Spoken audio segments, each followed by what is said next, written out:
Ooh, another white boy with a podcast. Pronouns, Jim Bro. Another white boy with a podcast. You want to see the video? It went viral.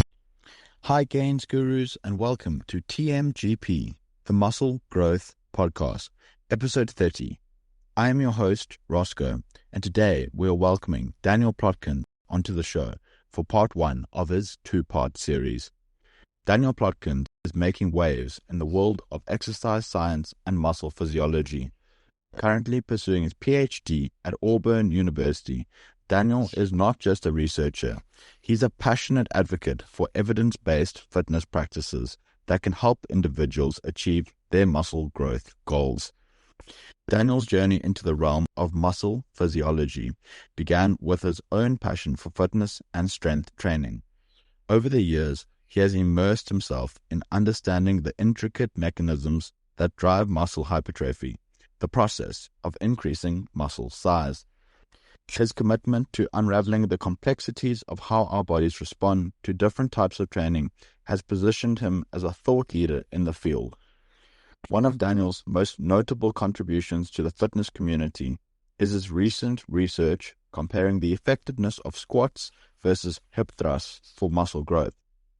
This study has sparked considerable interest among trainers, athletes, and fitness enthusiasts alike, as it challenges traditional notions about which exercises are most beneficial for building strength and size in the lower body. Daniel will share practical, science-based takeaways that listeners can incorporate into their own lives. This episode isn't just about research, it's about real-world application.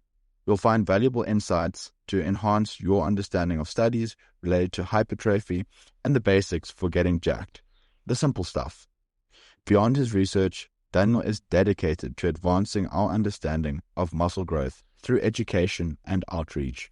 He believes that by sharing knowledge and fostering a community grounded in science, we can all make better decisions regarding our health and fitness journeys.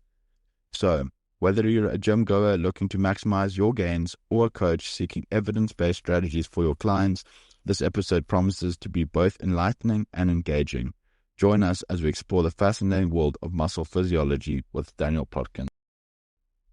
In today's episode, we dive into a wide range of insights. Some of the topics include the definition of science, what is an RCT, why is good science so difficult to conduct, the Peel method, simple stuff formula, why science, the minimum criteria for a quantification tool to be useful, why are muscle growth mechanisms so difficult to explain, and so much more. Get ready for a truly informative episode. If you're injured or in recovery, visit theinjuryconsultant.com and schedule a free consultation to explore how I can support your healing, restoration, and journey to thriving health. The Injury Consultant now offers specialized packages for fat loss, muscle gain, and longevity. Interested? Book your free consult today. A little disclaimer. This show does not contain medical advice. The views and opinions expressed by guests on the Muscle Growth Podcast are their own and do not necessarily reflect my beliefs or the stance of the podcast. While we aim to provide valuable insights and information, it's important to approach all topics with critical thinking. I encourage you to do your own research, consider multiple perspectives, and form your own conclusions. Healthy discussion is always welcome, and I'm happy to engage with listeners in the comments to continue the conversation. Lastly, don't forget to follow us on all major social media platforms, including Instagram, YouTube, TikTok, and X. Find us at The Muscle Growth Podcast and myself at Reps with Roscoe. Welcome, Daniel, to the Muscle Growth Podcast, where we explore subjects related to muscle science and hypertrophy. I'm thrilled to have you join us for today's conversation. Let's jump right in and dig into some exciting topics together. Can you briefly introduce yourself and your journey into the world of muscle research? Yeah, so I started my journey basically just trying to get as good at lifting / wrestling as I could. So that was in high school, and that made me obsessed with performance enhancement from the side of supplementation and just trying to get as strong, as fast, and as powerful as I could be. And then, as one does, they get obsessed with how they look in the mirror a little bit. So I got really into the hypertrophy space because I wanted to just, sidewalk cracking type dude and just look really, really aesthetic. So I got really into that side of thing and saw that. So I did my undergrad in Queens College, where it was a little bit more clinical. I worked with HIV positive individuals. And then once I saw that Dr. Brad Schoenfeld was in my area, and I was already starting to get obsessed with the aesthetic side of things, the hypertrophy side of things, why does muscle grow, and so on, I went and did my master's with Dr. Brad Schoenfeld. And then after doing that, I got obsessed with, all right, well, we're looking at the practical side of things. How does muscle growth actually get regulated? So then I went to a molecular lab. So now I'm here at Auburn University, where we're at the Molecular and Applied Sciences Lab, where we basically look at what regulates muscle growth as well as practical questions related to how best to grow muscle. So people might have heard of Brad, Professor Brad Schoenfeld. He's very well known. And are you currently pursuing your PhD there? Yep, exactly. So master's was with Brad. Yeah. And then he doesn't have a PhD program yet. Oh, yeah. Yeah, I'm doing my PhD in Auburn. Yep. That's exciting. And how's it going? It's great. Very busy. Yeah. Learning lots of new techniques. And yeah, can't complain. But as you said, definitely lots of energy not available during many moments. I get you. What is your topic? And when are you set to finish? Yeah, so I'm probably going to continue to look at the lengthened versus shortened question that's super popular right now, but hopefully get at it from a slightly different lens and looking at multiple muscle groups. So often it's one muscle group being looked at. So thinking about, all right, if I change the range of motion, how can I affect the growth of another muscle group as well as the muscle of interest, as well as looking at some molecular underpinnings. So what are the mechanosensing proteins, the basically structures within the cell that sense tension, and how does that tension get turned into hypertrophy, and does that differ between a lengthened partial or the lengthened position in general versus more shortened biased exercise. Okay, well, that's super interesting. Is that going to be an extension of Dr. Milo Wolf's work? It's similar in topic, but it's definitely not. I know he has a multi-site project that either just got wrapped up or it's still going on. That's not in conjunction with that, but the topic is definitely pretty much similar. Exactly the same in terms of scope. Yep. Yeah. Okay, and when are you set to wrap that up? And Dr. Plotkin. Dr. Plotkin here. Can't wait to start introducing myself as that. I'm going to enforce it forcefully. I'm going to say no. Yeah, so I finish in a decent while, a year and a half. I'm going into year 3 of my PhD, or I'm a few months into year 3, and it'll be 4 years total. So a little over a year and a half left for until my dissertation. Okay. Well, that's exciting, and I wish you all the best for that. I'm sure it'll be a lot of work, but well worth it in the end. So let's chat about, let's go right back to like the big picture stuff. How do you define science? Yeah, so, I mean, science is basically just trying to figure out what question you care about and attacking it from multiple different angles and prove yourself wrong.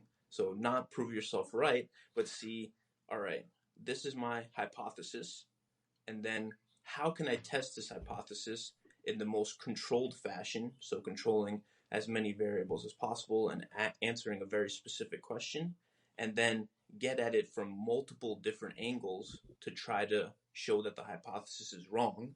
And then if the hypothesis still holds up, then you can say, all right, we're onto something here, and this is something that we can apply to either training or obviously in other realms, producing drugs, preventing heart attacks, and so on. So that's a very simple high view, and I think it's one that's palatable to people where, all right, you have a question, there's multiple ways to get at that question. try to prove yourself wrong as much as possible and have all the controls that are necessary. So make sure you have, if it's a supplement, a placebo. If you have a training trial, have a group that is either doing nothing or doing something that's comparable that you really want to get at. And then if it's still standing, then you're onto something. That leads very nicely to the next question. What is an RCT and why are they important?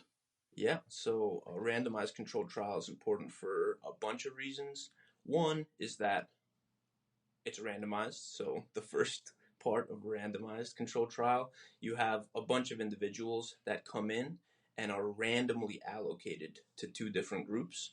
And so if you didn't have this random allocation, then whether you're overtly biased or not, you could subconsciously be biased. So let's say I really think that high volumes are better for hypertrophy, and I see that the untrained individual that comes in looks like they just have a physique that would lend itself to growth, I might inadvertently put them in the group that I think will get more growth. So I might inadvertently put them in the high volume group, but randomization allows for not having that issue of bias from the researcher's perspective.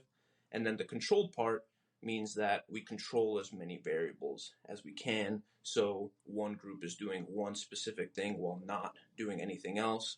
You try to control for nutrition as much as you can and so on. And then obviously there's going to be limitations there. You can't control for everything. We're not putting them in a metabolic ward and watching them all day, but as controlled as possible. So that way you can isolate one specific variable. With this many people, two groups, variables controlled as much as possible, randomized, do we actually see a difference for whatever outcome we care about, whether it's how many sets you're doing or how many times per week you should train, or whether you should train in the lengthened position and so on. You want to control for as many variables as you can and then see if that outcome of interest is actually different between groups. And is that to reduce bias? Yeah, it's one, to reduce bias, and two, to just have a necessary control to allow for you to isolate the question. So the randomization portion definitely reduces bias. If there's a placebo involved, it can definitely reduce bias if you're blinded. So if the researcher doesn't know which group is getting the intervention when they're doing the measurements, obviously that will reduce bias because, let's say I'm doing the ultrasound for the study that we were talking about with high volume, low volume, and I know one individual was in the high volume group and I really, really wanted, for whatever reason. Most of the time researchers don't want to bias their study, but it could even be subconscious where you'll press a little harder on the ultrasound if you're super biased for whatever reason. But if you have no idea that the individual is in either group, then of course you can't systemically bias things in a certain way. And then control is a little bit less about bias and more about just making sure that other confounding factors are not bleeding into the results. So if one group is eating way more calories, for example, then that could affect results. If one group is doing outside volume and you're not accounting for that, then obviously that could affect results. So you want to do two things. You want to make sure you have as much control as possible and also minimize bias, have all the things in place that make it so that you're less likely to input your own bias. And that's things like randomization, that's things like having placebo, that's things like blinding. So if possible, you blind the individuals to their intervention. But in the case of resistance training, obviously you can't blind them to the intervention. They know that they're training, they know what they're doing when they're training. But there's even been some interesting studies where, let's say for strength outcomes, they actually put like a garbage bag over the weights to not show the individuals what weight they were lifting. And so there's even creative ways you can get around some of that stuff. So it's pretty cool and just underlines how, nitty gritty you can get with some of the science stuff. So I think you've probably touched on a few of the points in your one of your last answers, but why is good science so difficult to conduct? Yeah, I mean, there's too many reasons. So one is just time.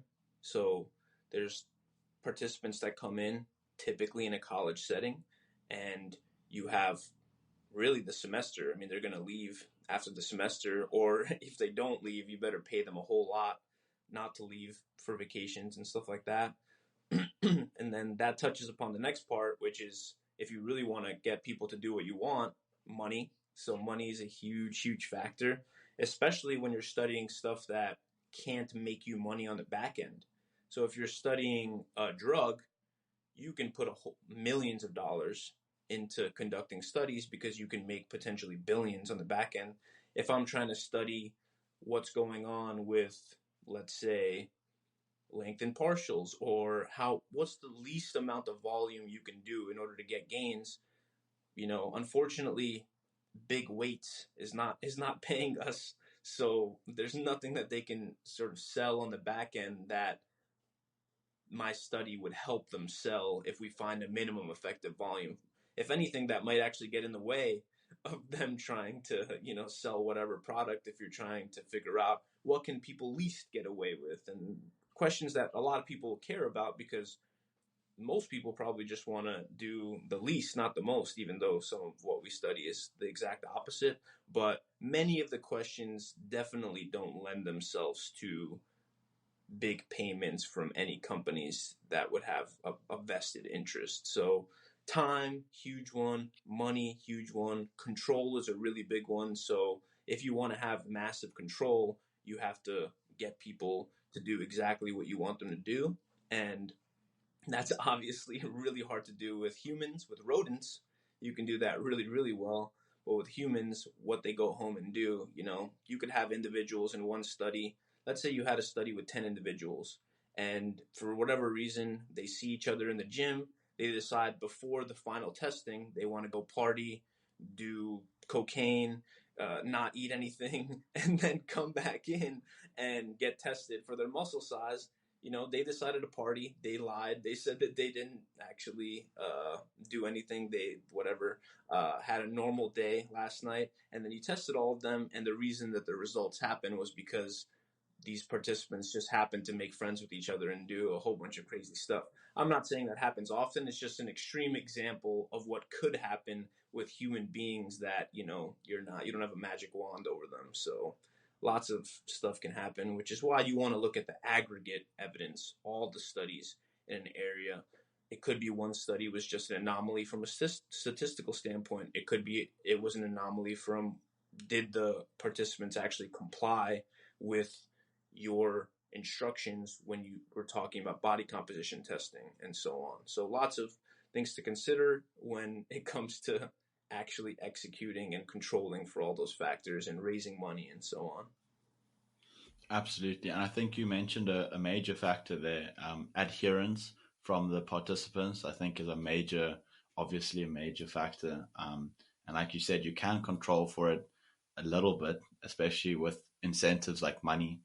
But at the same time, like, they could get the money and then just tell you, no, they haven't partied in that example that you used. And you can't really be like, but I think you did, because unless they take photos and you see it all over the social networks, then you've got some proof and you're like, guys, come, like, really tried here. But anyway, and then reproducibility as well. Like you said, it's important that you don't just go off what one study says, because it could have been a bad study, or it could have been, again, a statistical anomaly, like you said. So you need to be able to reproduce the results. And so those are all important things. What's your favorite kind of study? Favorite kind of study? It depends. You mean within resistance training or just general? Yes, let's stick with in resistance training. Let's stick with the resistance training.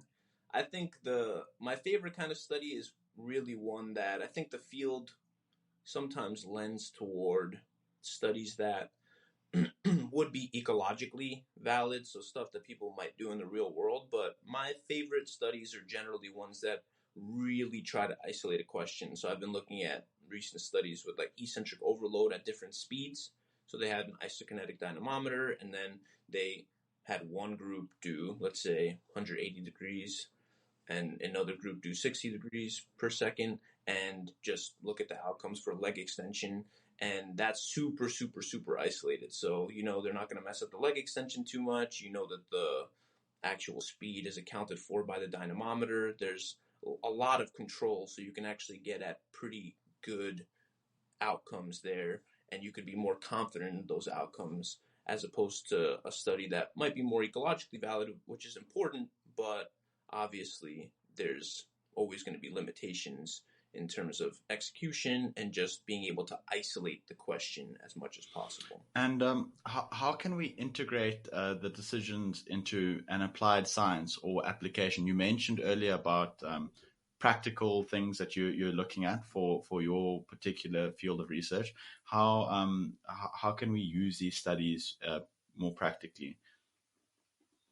Yeah, so I think it's important to sort of look at it from a bird's eye view where some of the studies inform principles. So I think of this as the Peel method. So principles, experience, evidence, and logic. So you can form principles around studies that are conducted, even if they're not necessarily ecologically valid, but they're well controlled. You can say, all right, there's a principle here of diminishing returns, where as I do more of X, let's say volume, that starts to taper off.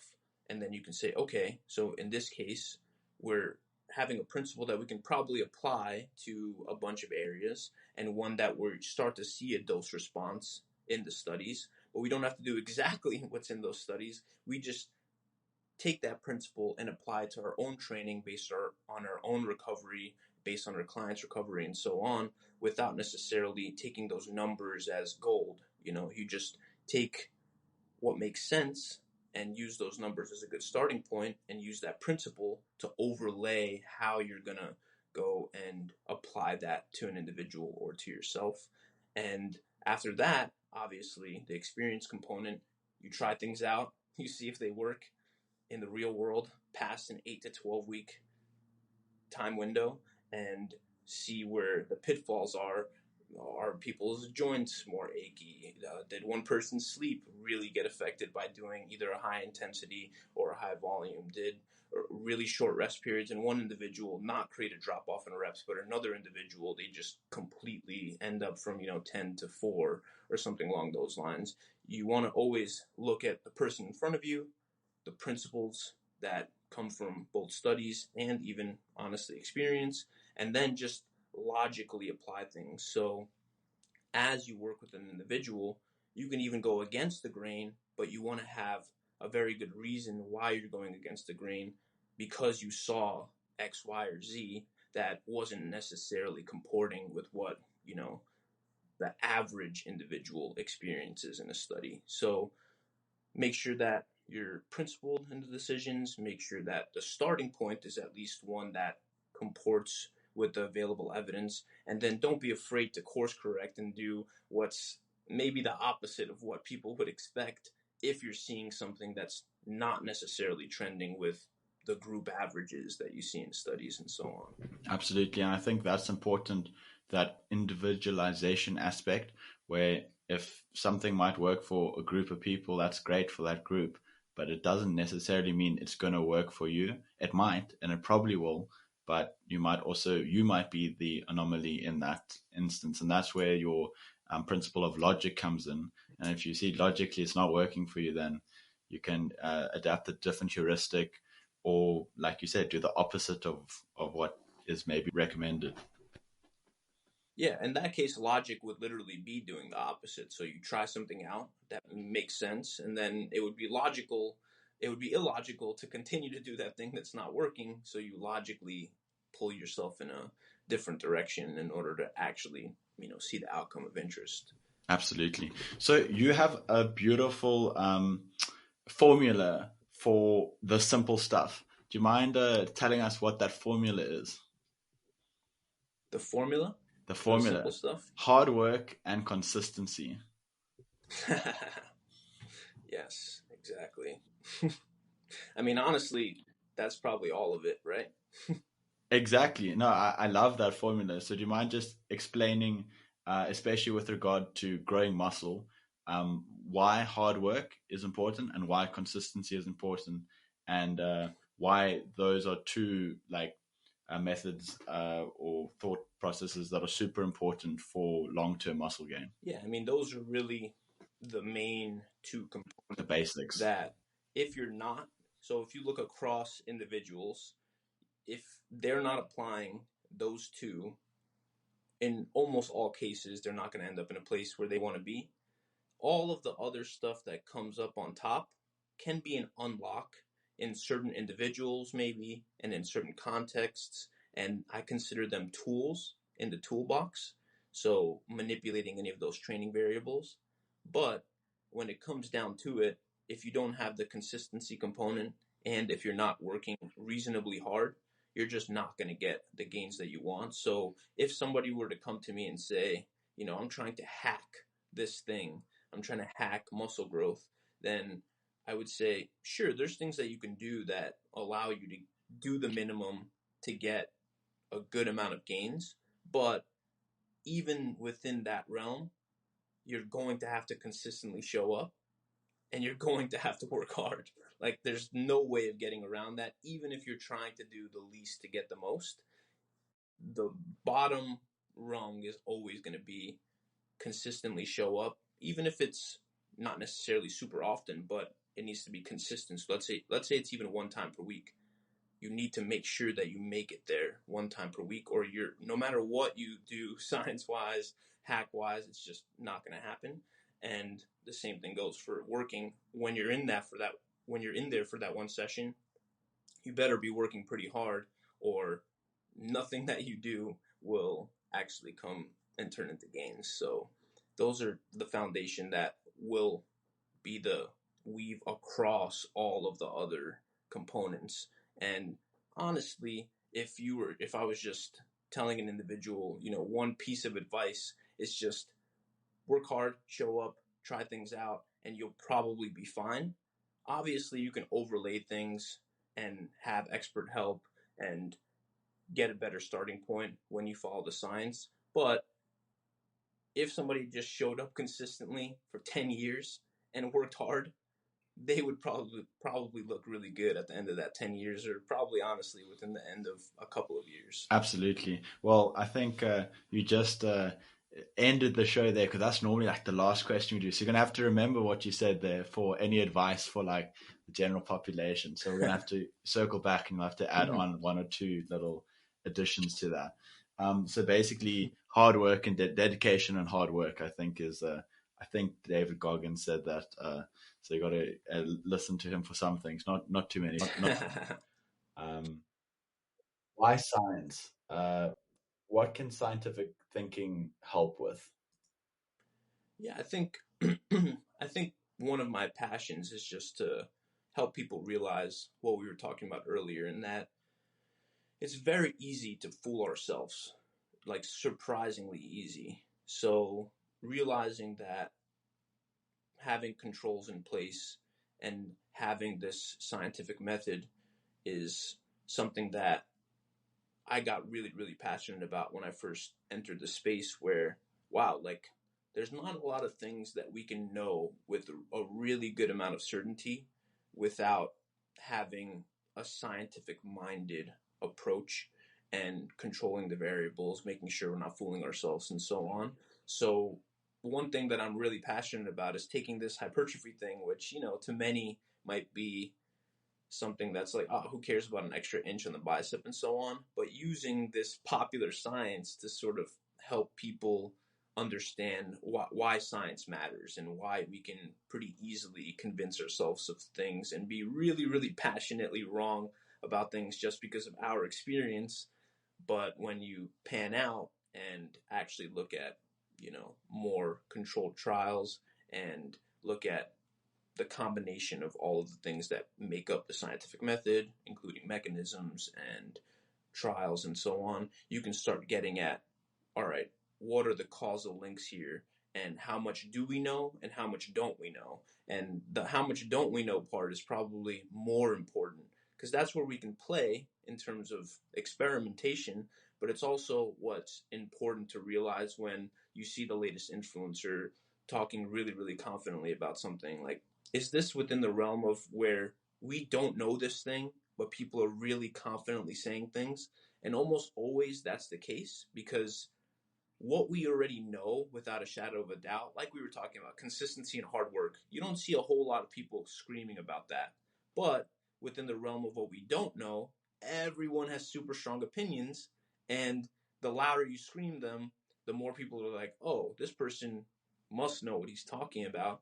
And then you end up feed forward looping all of that, and you get a whole bunch of camps with really strong opinions squarely within the realm of stuff that we really don't know. So I think that's why just being scientifically minded and understanding the scientific method allows you to have that sort of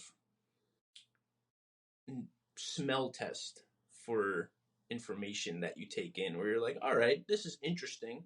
I'll try it out, but I'm pretty confident that this is definitely not the capital T truth, because the level of evidence needed for that to be the capital T truth would be astronomically higher than what's being presented or what exists.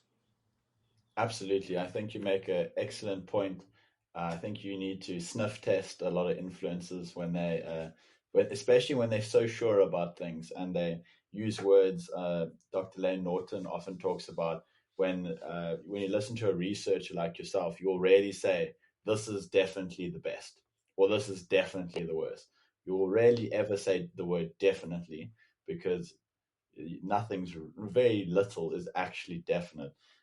You'll rather use words like I believe this may be beneficial, as opposed to this will give you gains, this will work. You can't be that sure. Even if the evidence is good, you can say, listen, the evidence is good, but you also got to think of, you mentioned the influencers.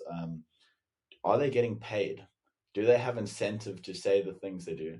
And if you follow the money, the answer is often yes. Um, Often they say an ice bath is the reason that they got big. We have evidence to the contrary of that. And but they're sponsored by an ice bath company, and you're like, oh well, I wonder why they'd say that that's the reason that they put on 5 pounds of muscle in a month, as opposed to other reasons maybe. Yeah, exactly.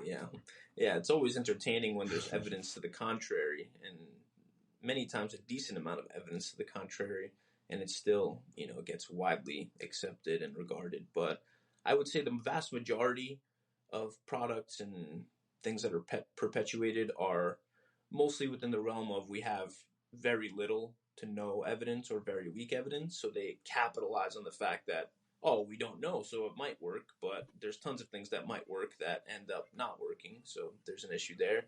But then, yeah, the funniest and maybe the most unfortunate is when we have pretty good evidence that it's either neutral to negative for the outcome of interest, and there's still a whole bunch of people doing it and claiming it's, the best thing since sliced bread. It's shocking, and for me, I lose a lot of respect for especially big companies that still sell products that we've got evidence of that they are either, like you said, neutral at best, and sometimes even negative for the wanted effect. And it's like, why do these big companies still sell it? And it's because, well, they've got a chain already of that product. They have a product line, and it'll cost them a lot of money to be honest and say, listen, sorry, this doesn't work, we're recalling it, or this is actually detrimental to the outcome that we're pretending that it gives you.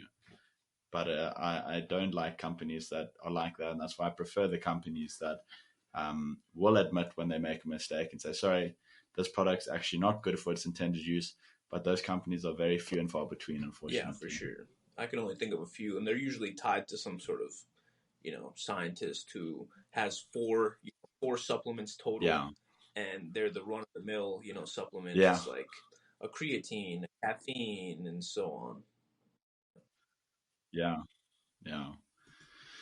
But anyway, and then what is the minimum criteria for a quantification tool to be useful? A minimum criteria for a quantification tool to be useful? You mean in terms of measuring like outcomes like ultrasound or something like that, or? Yeah. So I think you mentioned the two factors being measurability and then relatively consistent dose response relationship. Oh yeah. So in terms of when you're looking at the outcome of interest and what you're claiming to map on to the outcome of interest, yeah, those are really going to be the main two components that you care about. You want that specific thing to be measurable. So if it's not measurable, then obviously you can't see if there's any sort of dose response. And you want that measure to be, somewhat stable. And then you want to make sure that there is some sort of dose response, whether it's, parabola or linear and so on. It can't just be random, because then obviously you don't have any clear relationship there. So oftentimes you'll see people who use criteria that could never turn into something that lends itself to a dose response, because they're choosing a criteria that's basically immeasurable. So one thing that I see often, and there's different ways of going about defining it. So some individuals can define it in something that is a little bit more measurable in terms of, at least conceptually, but time under tension is really one that commonly gets, or at least people try to use it as some sort of a quantification tool. But the problem with time under tension is that, one, the most commonly way that it's defined is just literally looking at the amount of time within a set, and then that's the amount of time under tension. And the problem ends up being that if you have a set that's 30 reps, and if you have a set that's 10 reps, obviously time under tension is vastly different, but hypertrophy outcomes are generally very similar. So you have something that's not able to give you a dose response, because when you change that variable, you have tons of counter evidence to show that that hasn't created the type of measurement or the dose response that you're looking for. And there's tons of examples of that, where what you're actually trying to map onto a dose response just doesn't lend itself to that, because the actual construct is too sensitive to changes in other variables. So even if you try to quantify the tension component, how does that tension change with fatigue? What amount of tension is necessary in order to actually get the level of signaling and anabolism that you're looking for? So even if you try to include the tension component within time under tension, there's just so many unknowns there that it ends up being just a weird situation of you trying to deduce what's going on and then forcing or mapping on based on your own perception, but not something that's objectively measurable. So I think just understanding the construct. So in this case, if we're looking at volume, particularly in the literature, it's hard sets, and understanding the limitation of that construct, but also the upsides of that construct in, all right, this is a stable measure that we can actually see that, one, it's actually measuring what we say it's measuring, and two, we're able to actually create a dose response and test if that dose response holds in whatever situation. Absolutely. And you made a good point about the time under tension. It's very difficult. And I think an important thing for any future time under tension studies is that they need to define time under tension to make it reproducible again. And like you said, it's kind of difficult to define without kind of boxing it into your own definition. That would, again, go back to what you said about you kind of trying to adapt your research to agree with your hypothesis, which isn't what you want. Exactly. Yep. Why are muscle growth mechanisms so difficult to explain? Yeah, so this one is definitely one that is within the realm of people speaking super, super strongly, but us not having the evidence. So the biggest reason by far is because when you have a person lift weights, there's so many factors that are occurring at the same time, where you could have a lead domino. So a lead domino of causality, let's say, and let's just assume that lead domino is tension, right? So the amount of fibers that are actually, so the amount of myosin that's attaching to the actin, let's say. The problem with just using tension is that there could be many moderators that affect that lead domino. So after you get that lead domino, there could be, metabolites, there could be hypoxia, there could be the position in which the actin and myosin are interacting. So could it be that the strain of the myosin versus the stress in a particular area has differential effects when it comes to the anabolic signaling? And how do all of those come together in order to create an outcome? So the issue is that we have a lot of candidates, and we probably know that tension is at least the main player there, but how those all come together in a symphony of anabolism is really impossible to parse out, because you can't isolate one without creating either massive issues. So you could try to knock out genes in certain mice and try to really isolate mechanisms, but usually you end up doing something that causes a lot of other downstream effects that would make it really impossible to practically take that evidence and apply it to training. Or if you really try to create a design that minimizes one thing or another, let's say metabolites and so on, you still have them at play. So really isolating anything within this context, to me just seems like an impossible task. So I can't think of, and I think this is a really important one when it comes to just science in general. You ask people, what study would you need to see, or what group of studies would you need to see in order to show that this definitively is the case? So that it's definitively the case that tension is the only mechanism, or it's definitively the case that metabolites do modulate anabolic signaling and so on.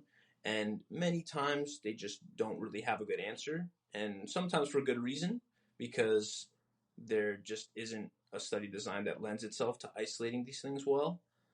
Or they'll give you a really bad answer in terms of a design that couldn't isolate those variables, and then you have your answer again in terms of whether that information is really reliable and can tell you how to actually go about parsing whether something does end up producing that anabolic signaling. So basically you're saying there's just too many components at play simultaneously, and maybe not simultaneously, and it's very difficult to study any one of those components in isolation. So it's not really possible at this current stage to definitively say this causes muscle growth, this doesn't, kind of thing. Yeah, exactly. Especially when they can come together and cause muscle growth. So it could be that one thing wouldn't cause muscle growth in isolation. So one thing is, something can be necessary to cause muscle growth and sufficient to cause muscle growth, or both. But sometimes it doesn't have to be either necessary or sufficient, but could still modulate the anabolic effect. So there's always going to be questions there, because exactly like you said, you can't isolate those variables in a way that could allow you to parse whether it's actually having an effect without either killing the animal or doing something super weird that just wouldn't be done in practice. Yeah, please don't kill the animals, guys. But on at least for a study, unless you're going to eat it afterwards. But yeah. So how are sets counted in research? To hear Daniel's answer to this question and much more, you're going to have to tune in again on the next episode of the Muscle Growth Podcast. Thank you for tuning in to the Muscle Growth Podcast. If you found value in today's episode, we'd really appreciate it if you could leave us a 5-star rating and a quick review. It helps us grow and reach more people just like you. Don't forget to follow us on all major social media platforms, including Instagram, YouTube, TikTok, and X. Find us at the Muscle Growth Podcast and at Reps with Roscoe. For more insights, exclusive content, and full episodes, visit themusclegrowthpodcast.com. Your support truly makes a difference, so please like, share, comment, and follow. We're grateful for every bit of it. Until next time, keep pushing your limits and staying focused on getting bigger, stronger, and better.